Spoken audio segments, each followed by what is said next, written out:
Hey, how you doing? Just gonna adjust this really quick. So there we go. There we go. Perfect. Okay. Let's dive into our next section that we've been looking at. This is, well, I think if you followed last night, we looked at a game between U2 versus that was the player that was 1630 and Lamprey Knight 1882.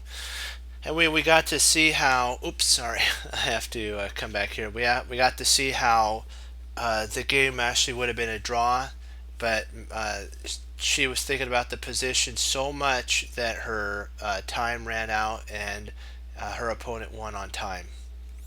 So that happens to a lot of us. So now we're going to the Phantom of Mutual Delusion. So we're gonna have it. We're gonna read about it really quick, and then we're going to uh, go over a game about that. The example that follows shows that the delusion, and I cannot, as in U2, I cannot defend this. That's what she was thinking, and her opponents thought she can't defend this. So basically, in her mind, she was thinking because her opponent was over 200 points ahead of her in rating, that the position that she had, this one here, I'll bring it up so you can see it, so that you kind of could see what we're talking about. That probably would be helpful. Oops, there we go. Let me get to that part. Oops, sorry. Hold on. Right here. This is the one we were talking about. U2 is white, and Lamprey is black. And in this position, we found out that all white had to do was move the bishop back to d8, d7, d8. D8, e7, d8, e7. And it would have been perpetual because white has all their pawns on opposite colors of the bishop. And all the king would have to do is, after all the trades, guard the weak points, white's king, and it could dance all over the board. The black king can't move away from f5 because whenever the black king did, the light square bishop would take the pawn on f6. So the king here wouldn't be able. No, I'm just going to click it really quick. The king here wouldn't be able to move because the bishop could take that at that point. So that's what we were talking about. And so that's why her. Oops, sorry about that. Let me get this back up. That's why at this point she thought about it and ran out of time. And that's what we were talking about when she thought, I can't defend this position, and her opponent thought to themselves, she can't defend this position. So they both believed that she was lost. But in reality, if you understood the endgame principles, that's in Jeremy Silman's endgame course, this position is purely a drawn position. And just with proper defense, it's drawn. So even though her opponent's 200 points ahead of her, even Jeremy Silman says, even as Karpov or Garry Kasparov, the person who is playing this would be able to draw it. It's just the position's drawn. It doesn't matter who you're facing or what level it is. If a position's drawn, it's drawn. Okay. As in U2, I can let me see. It occurs, and this occurs in every positional situation. Grandmasters fall victim to it too. Equal matched players do the same dance as this. They believe the same, basically. And on it goes. That's what he says. In Krovik's book, classic book, Think Like a Grandmaster, he gave an example of this kind of mutual delusion, though in the case he was using in a discussion about blunders. So he used it about blunders, but the same type of delusion.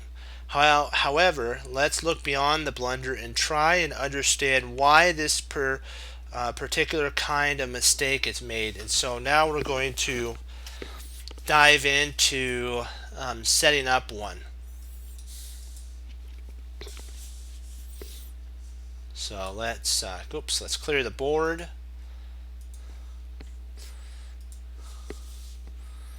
Alrighty, we're doing good here, so we just got to keep up the intensity. Don't give up. Don't give up. Whatever you do, stay with us, and we can do this thing.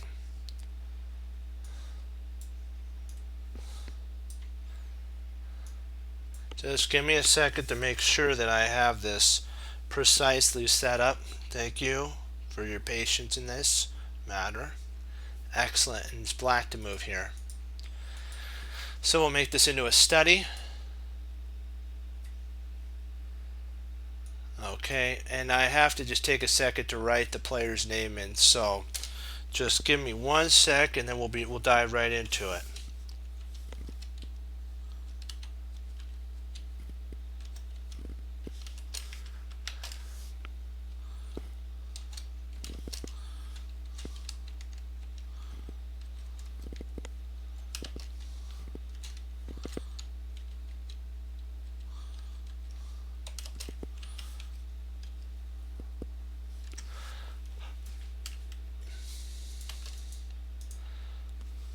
Okay, perfect. Oops, I forgot to capitalize the E. That would be very helpful. Perfect. Okay, that's right on. Right. Good. We got that one right. Perfect. So far, so good. And we got that one. So far, so good. Perfect. Okay, black to move. So let's present it from black side of the board. Okay. Black's up a pawn, but his bishop is pinned. His rook is under attack, and his a7 pawn is also threatened. So it's like, wow. See, black is pinned here. This is pinned. The pawn attacks the knight here, the rook here, and then this the rook attacks a7. So these are two things that are a problem, and it's pinned to the king. So, and okay, it's threatened. Let's go to the next one. Black plays rook to c7, and this is a blunder.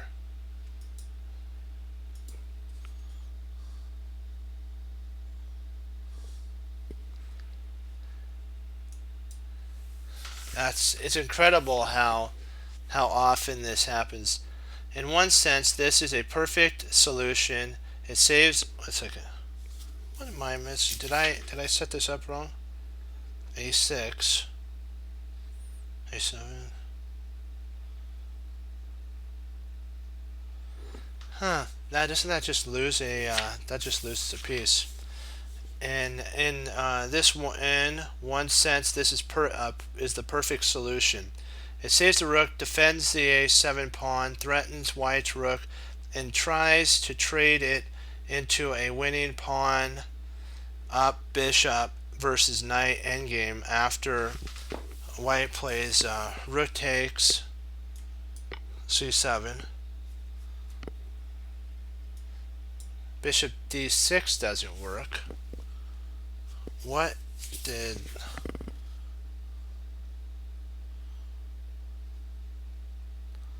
How could bishop d... There's no way that this can't be right. Because, no way. Rook c7, rook takes.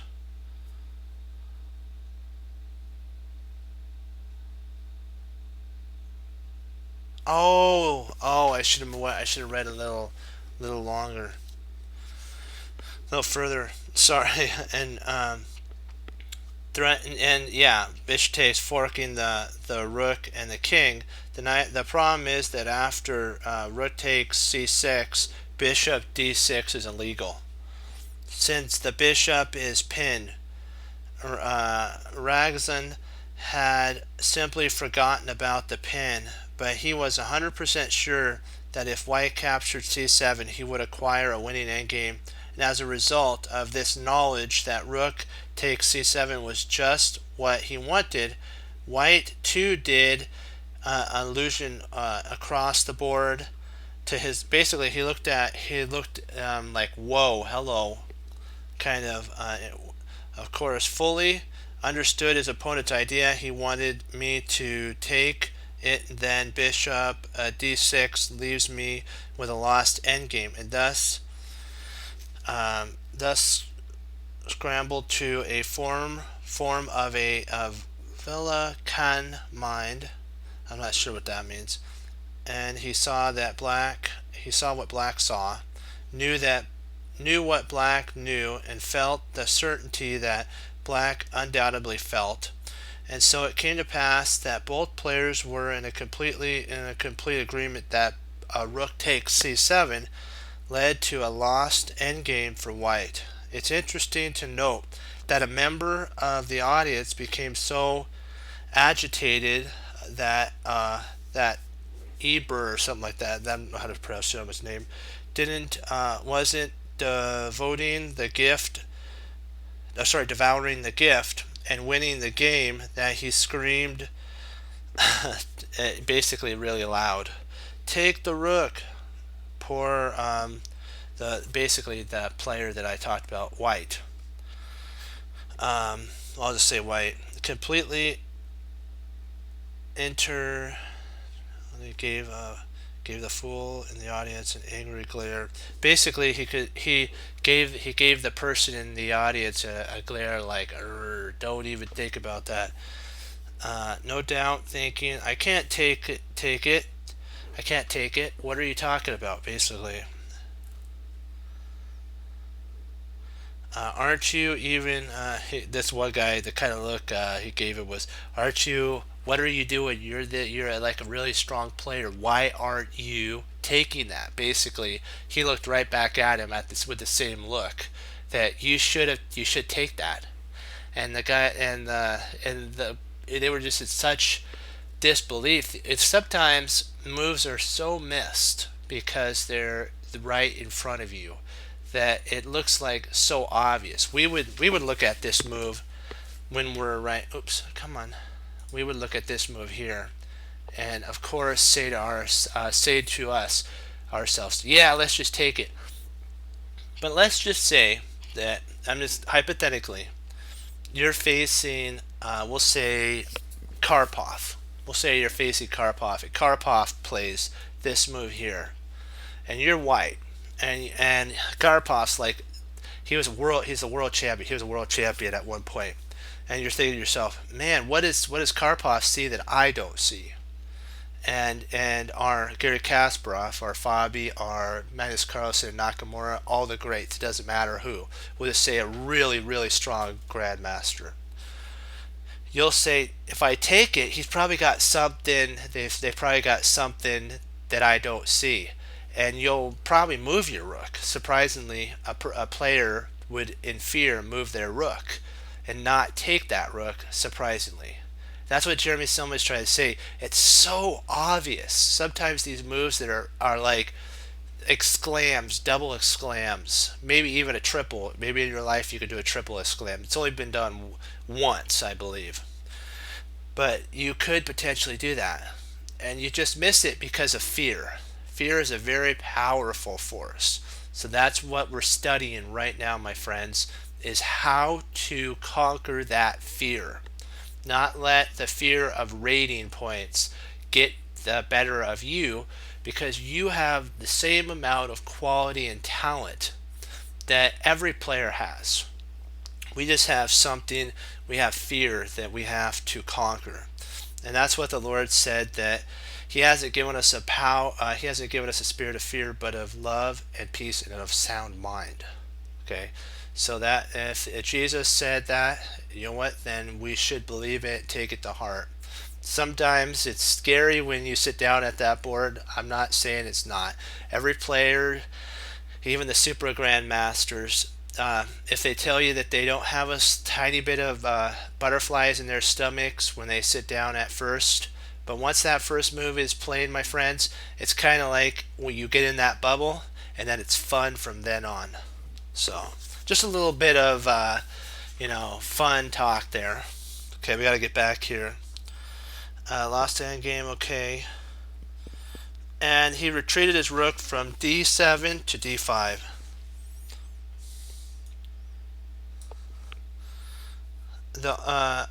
And then he said the ultimate irony is that he ended up falling for the very thing he feared most, the bishop fork, forking his rook and his king. This move here was actually played in the game, double question mark blunder by the player. This move was out of fear of his opponent. Bishop f6, knight b5, rook c2, king g3, a6, rook d7, king e8, rook c7, and then finally the thing that he feared the most came to pass, the fork.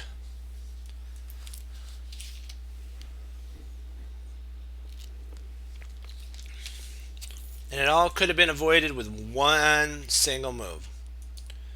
After this move here, white could have played rook takes c7, and black would have resigned. Because there's nothing really much can be done. Even if we'll say the king, we'll just play a couple moves out. Let's say king down here. Well, no, we'll say king up here.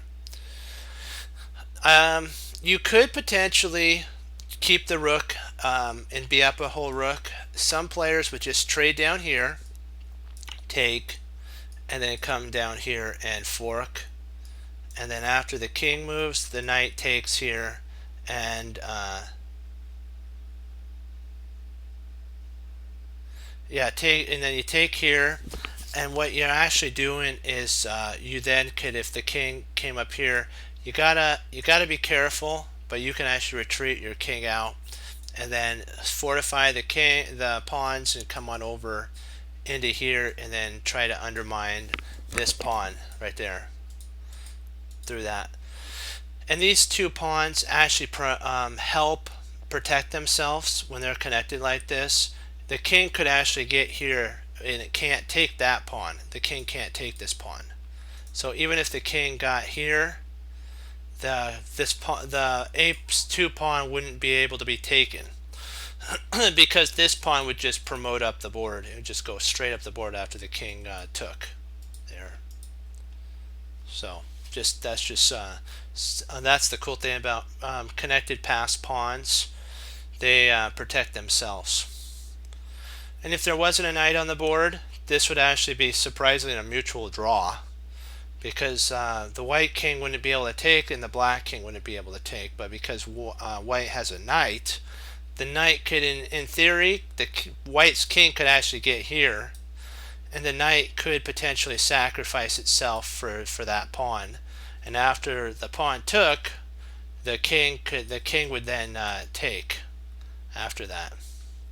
It's just incredible when you start studying chess, learning from books, teaching from books. You get such a learning experience out of it. You can't believe, especially when it's a Jeremy Silman book.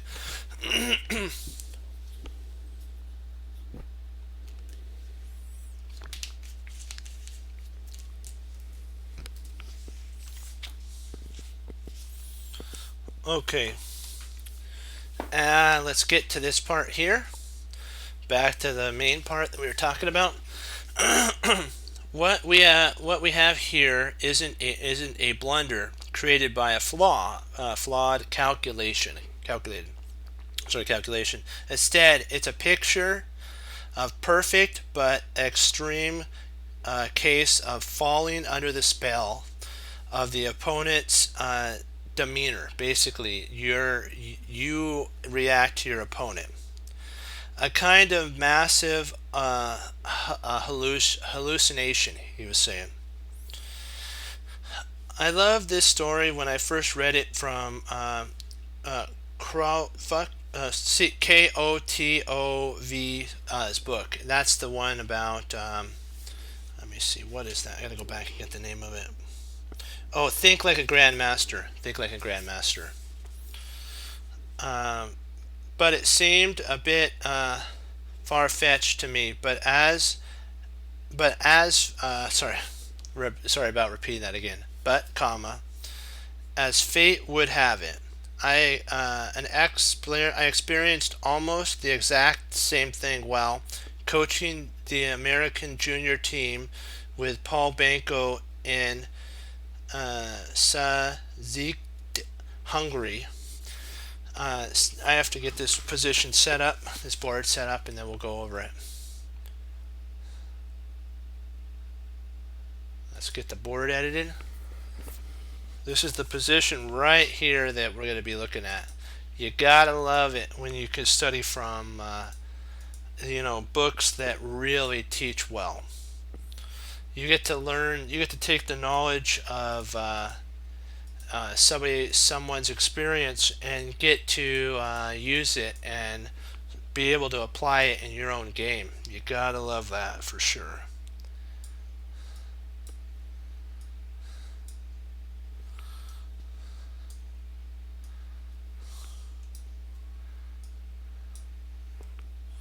Okay, let me make sure I have this here. Yep. Good. So far, so good. Okay.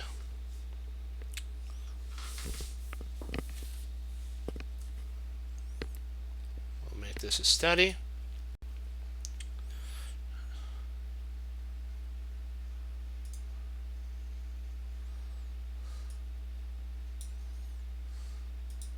This should be interesting how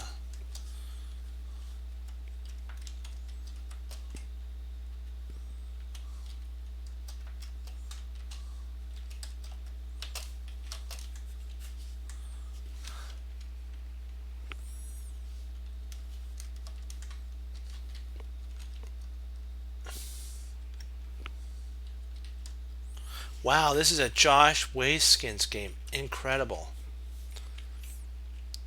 We'll get to, oops, I forgot it in there. Oh, wait a second, that is the name, sorry about that. Wow. Okay.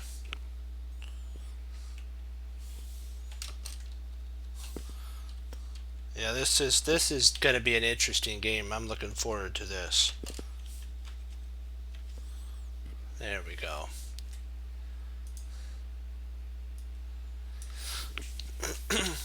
White's in check right now. Hungry.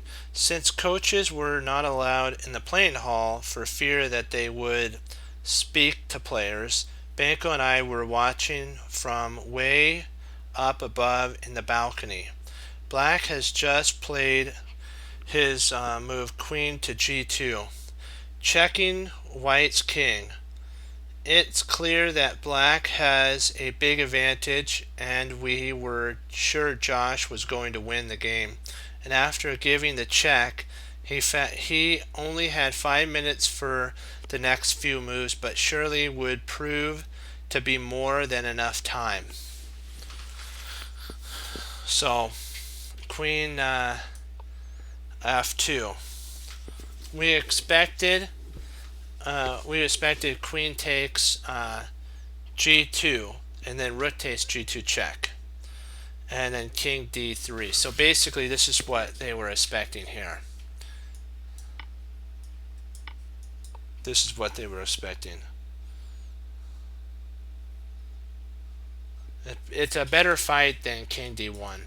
That's also playable, but that's what was played. Queen F2, and of course, you see exactly the situation. The queen could actually take H1.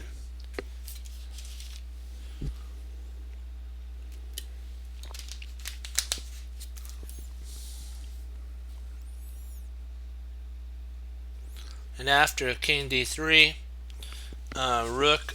This was the line that they were looking at. Rook f2.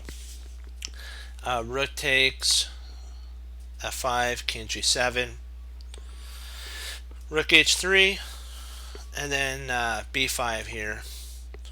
When a white is in Zugzwang and has to give up material, rook h1, check, king d2, king g6, and black would score a full point with rook h8, king f5, and rook c8 here, rook f1, rook takes, oops, that was a mouse slip on my part, rook a1,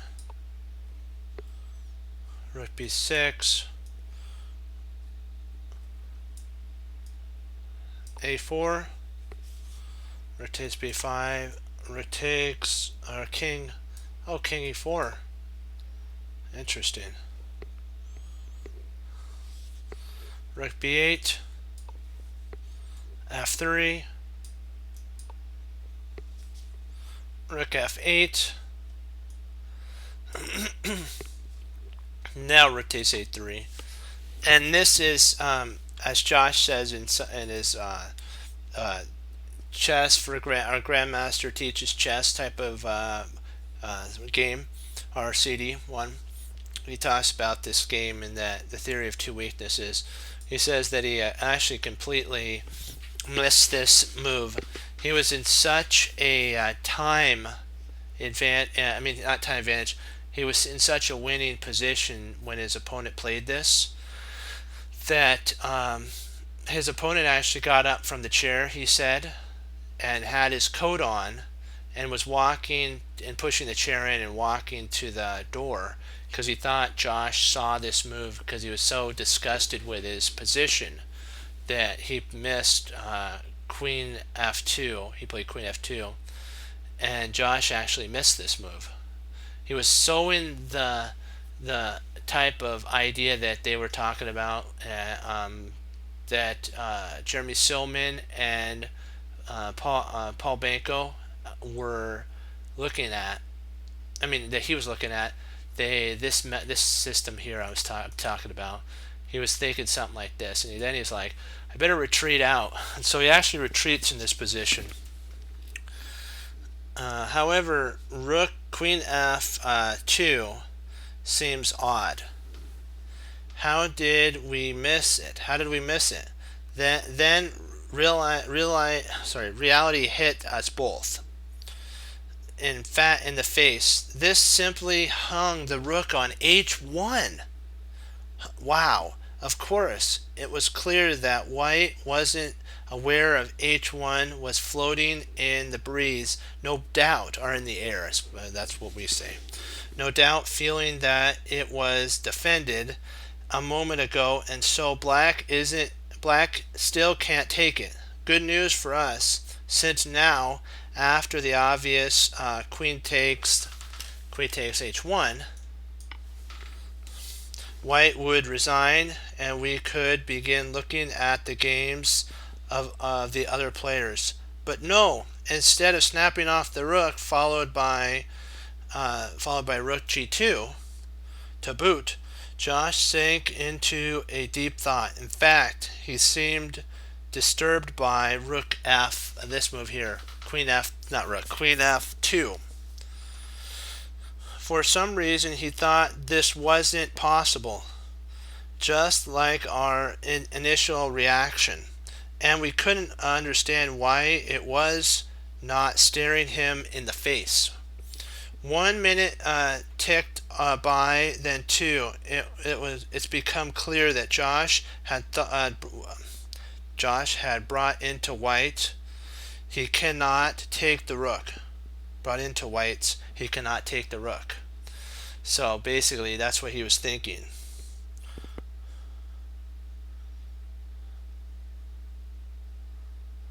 Oh, sorry. And it became clear that Josh had bought into white's he cannot take the rook. Basically, he bought into it. What that means is he believed that taking here or taking the rook wasn't actually on the table to be played. He thought, no way, that can't be. With this translated into black's I cannot delusion. Basically, I cannot delusion. It's the delusion I cannot take it. Naturally, we were both, he says, freaking out from our they were up above and they were looking down at that and they were like I don't know why they said that, a freaky word. They will just say that they were in such shock and they were probably like almost dancing, but they couldn't on the platform for Josh basically to take the rook on h1, and that we've all made errors like this, so but we need to work on not allowing that to come to pass again.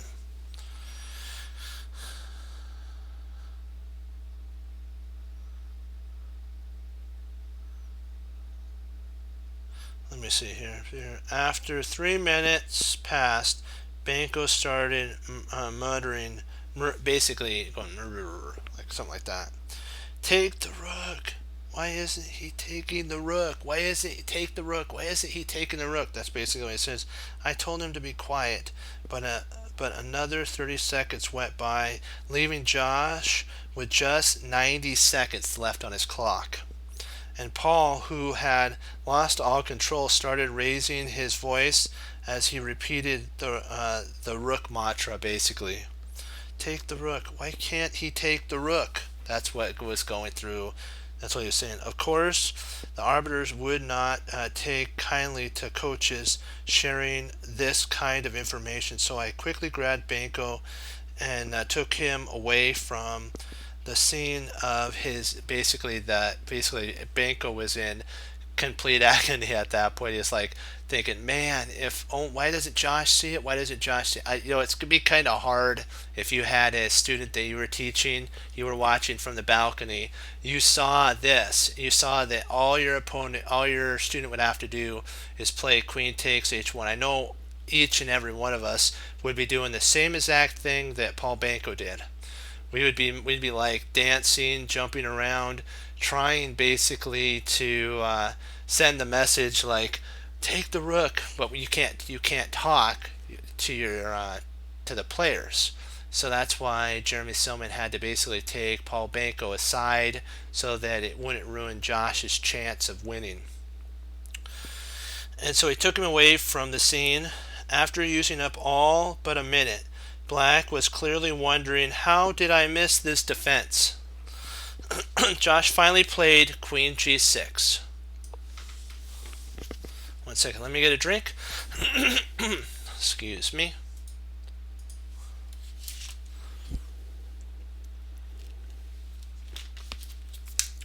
Well, I have to put a symbol here. Just give me a second. This is winning for black. Sorry. Winning. I had to put that symbol so that you knew what it meant.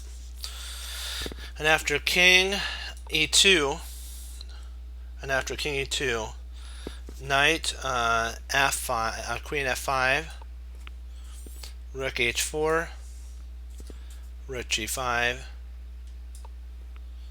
king c1, queen g6, queen h2, king g8. He was once again winning, and soon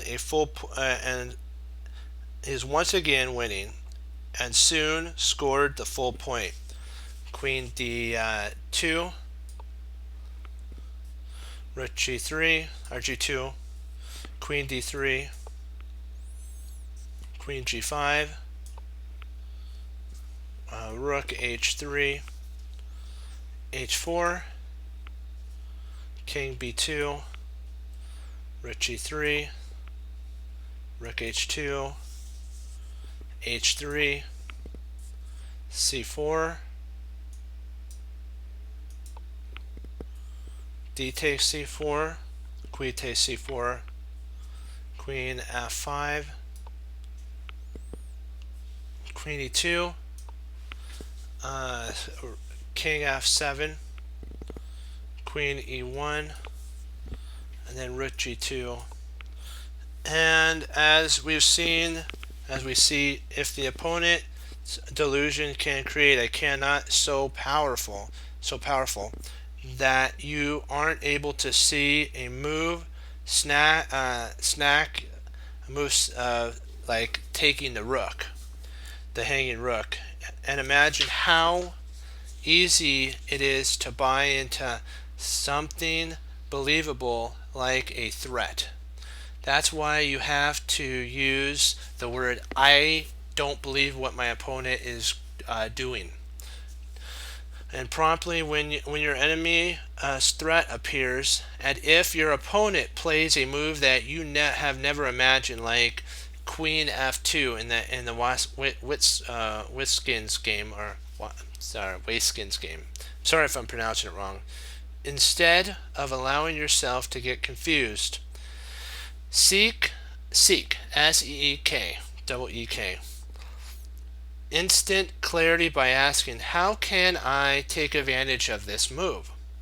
The logic is clear. If you don't anticipate this response, then it must be bad and thus deserve to be taken advantage of. This is a much healthier mindset than seeing an unexpected move and thinking, I missed it. I must be doomed. Once again, both you say, I don't believe it, and how can I take advantage of this, are positive promotes that set an upbeat tone and allow you to see through your opponent's basically delusionary move. Start training yourself to use them right away. Basically, I don't believe it. And if you didn't see it and it's kind of just all of a sudden appears on the board, ask yourself, why didn't you see it? If it's such a powerful move and that it should, scare you, right? Why didn't you see it? If this is such a good move, which what I'm trying to do with a little bit of irony here is trying to emphasize it's not a good move. You know what I mean? So don't be shocked if this move happens on the board. It's like, oh no, what did my opponent see? Say to yourself, I don't believe it, and I want to see how I can take advantage of it. And if you could do that, my friends, you will be able to find the flaws behind your opponent's moves. Because trust me, they're there. If it's a weird move, I'm saying weird again twice, and maybe 3 times coming soon, then there has to be something wrong with it. And then you can find a tactic or something, and then you turn the tide of the battle and you end up getting a full point at that point. Okay. When you accept I cannot in your chess life, okay, you shouldn't accept it into any part of your life, but that's way off topic. You'll find that various missed opportunities basically appear in your own games. If you have this mentality, I cannot take it, you're gonna miss opportunities galore that could basically bring a point from a draw, or potentially bring a draw from a loss, just because of one move. I can't do it. So don't say I can't. Look and say, I don't believe my opponent's move. I don't believe it. You could say inside, I don't believe my opponent's move. And there has to be something wrong. If I didn't see this move, there's got to be something wrong with it. And then what you do is, like what Josh says, sometimes when he played, he would, if he had like 30 or 40 minutes on the clock, he would go into like the men's restroom, wash his face, and basically try to wake himself up back to the reality. I'm playing a game of chess. I don't have to do everything my opponent does. Or he would walk sometimes, or sometimes he would do some jumping jacks in the restroom to kind of get the blood flowing back into throughout his body, so that he could get basically wake up. I'm going to say wake up, because sometimes you get lulled into sleep when you're defending so much. Let's say you get into defensive mode. Your whole mindset is defensive mode at that point. But you have to look for the right opportunity to switch from defense to attack. And when you can do that, you win at that point. Okay, here's a game. Let's see how we're doing on time. Perfect. We have enough for this game. I can't wait to dive into this game here. This is going to be fun. You gotta love chess for sure. 1 second, let me get a drink.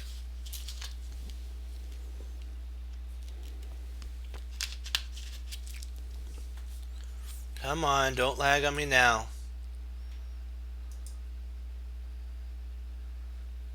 Beautiful. Okay, clear the board. Now we're going to another end game. You can learn a tremendous amount from end games. Truly, I know it sounds like, wait a second, all end games are the same. No. Not all end games are the same, my friends. There are different type of end games. There are one end games. There's end games that are drawn end games. And with proper training, you should be able to navigate yourself through that. So just keep that in your forefront. Okay, let's see here. Why isn't...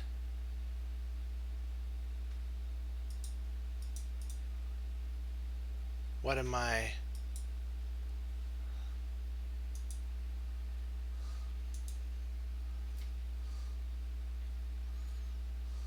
Oh, that's the reason. That was funny. I had a pawn on the wrong spot.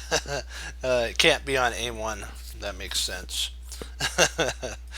You gotta always laugh at those things, because you know what? Life's too short to be so tense. You know what? When you're able to laugh and enjoy, trust me, a lot of things will be open unto you. That's what the Lord always says about a joyful heart is something that is really highly treasured. It's also good for your bones and your marrow, which is the stuff that's inside your bones. It's good also. Laughter is good for your stomach.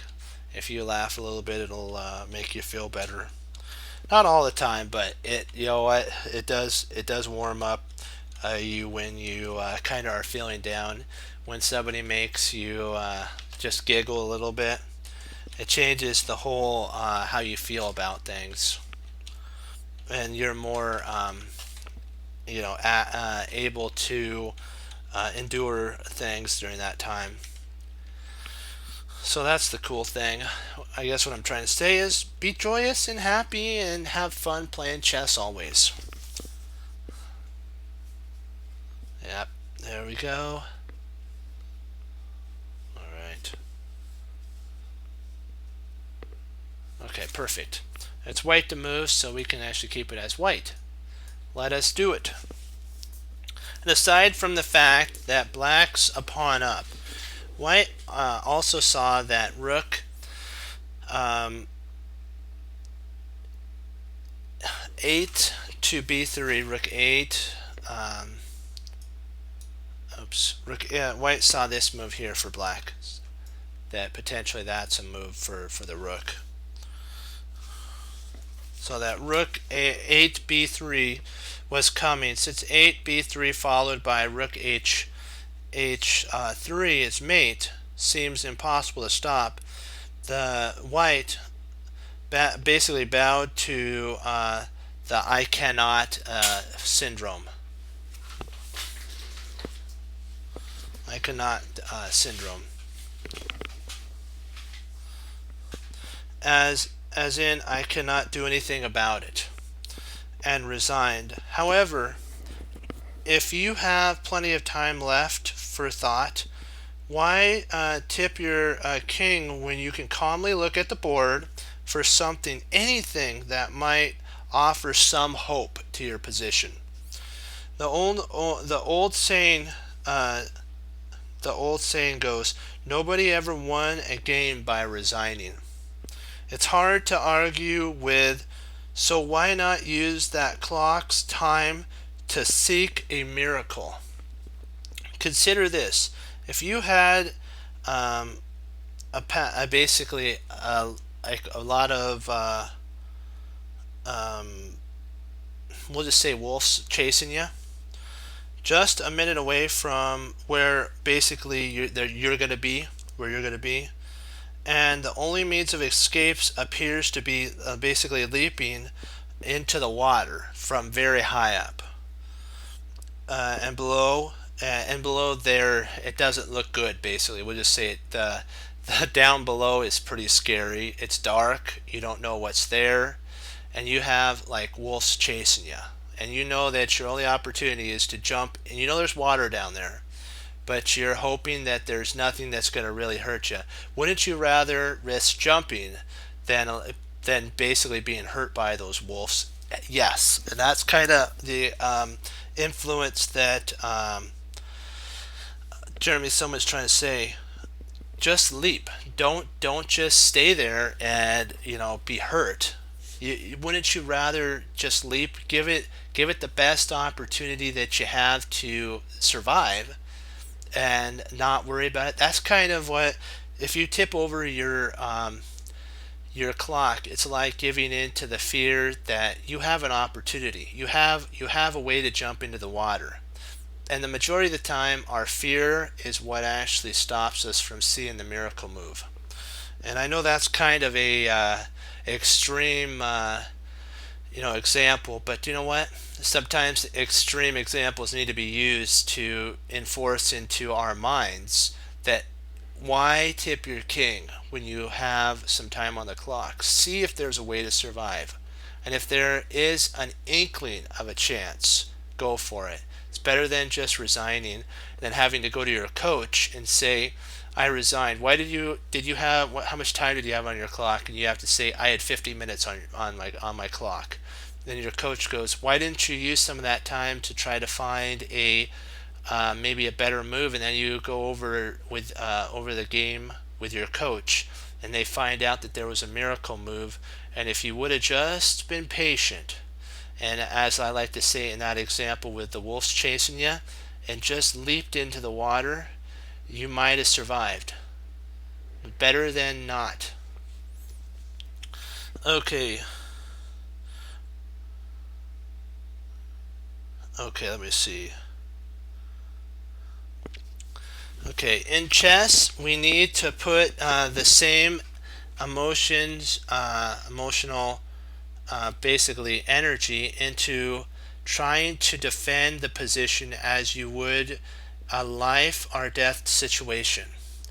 If you think I'm doomed, and that in your mind I cannot, then you will be doomed and choose the doomed scenario. But it turns out that the position was actually, there was a way to save the position, just waiting to be discovered. If white would have played this move here, c3 exclam, this move actually surprisingly is an exclam move, and it actually saves the game. Rook here to there we go. And this is the move that convinced the white to give up all hope and resign. It does look bad. Oddly, better is rook to rook a2 is actually a better move for black. Surprising, you think, what? Are you serious? You're threatening mate. What's going on? What's going on? This is mate, isn't it? Well, is it? Is it truly? Is it truly mate? Let's take a little look and see. Okay, check here, right? Wow, you're thinking, what are you doing? You're giving up a rook? What are you doing? Why are you giving up that rook? And then you take there. He takes there. Then you go, oh, check. And you're going like, you just gave up a rook. Are you serious? What's going on? Then he comes up. You play rook g8 again. You take, and this is stalemate. This is stalemate. h3 looks like a crazy move. It looks like an insane move. but it saves the game because it does one thing. It locks all your pawns so they can't move.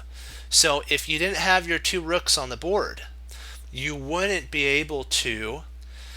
You would have this would be stalemate if you didn't have the two rooks on the board. It would be stalemate. And so all you got to do is eliminate the two rooks, and the way to do it is first to check. You could check that way. It doesn't matter. You can actually do it this way. Either way works. You just come. Oops, sorry. That would be a blunder. You come here because this is these spots are guarded. The king has to take. Then you check there. You come here, stalemate, and it's still a draw. And this is an equal position. I'll put the equal sign. Where is that? Equal. And then this position right here is equal. And that means it's basically a draw.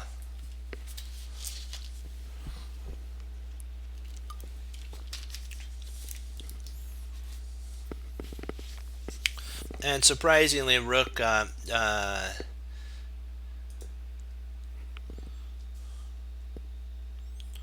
c8, king g7, rook g8 is actually an exclam here. So this is an exclam move. King has to take, rook a8, king up, rook g8 again is an exclam, another exclam move. King takes. A stalemate came to the rescue. That's what Jeremy Silman says. Let's see how we're doing here. Perfect. I think we'll, before we dive into another spot, I think we'll just call it here because this has some more reading on it and some more examples, and I want to give it my best. And we've kind of gone over a bunch of information. This is a lot to take in, I know, for you, my chess cruncher team. Because one thing, we're just going to do a summary, and then we'll wrap it up, and then I'll say adieu to you for tonight. Is this? I guess what we could say is, don't let the fear of I cannot, or your opponent says you cannot. Basically, you're saying I can't take that move, and your opponent is thinking you can't take that move. But look a little deeper and say, is it a lost position? If you look at this position here, right here, and you were just playing as white, you would be looking at rook b3, b3, and go, whoa, what? This is checkmate. This is mate on mate. And if I try, we're just going to give an example. If I try something like this, then it's inevitable anyways. Why not just allow that to happen, right? No. This is a blunder. Double question mark blunder. You wouldn't want to do that. Don't give in to fear. Don't give in to fear. And just ask yourself, is there any way to save the game? And you say to yourself, h3, and you see, all the pawns are locked on, and I can't move any of my pieces. I can't move my king because the rook guards g7. The rook guards this here. Oops, sorry, wrong one. The rook guards here and the pawn guards there, so the king can't move. And it just comes into your mind, all I have to do is get rid of my rooks. But see, it's not natural. It's not a natural thing that we want to give up basically all of our material. We want to try to win. But in reality, a draw is a win in this scenario. And that's why the brilliant move rook c8 is actually played here.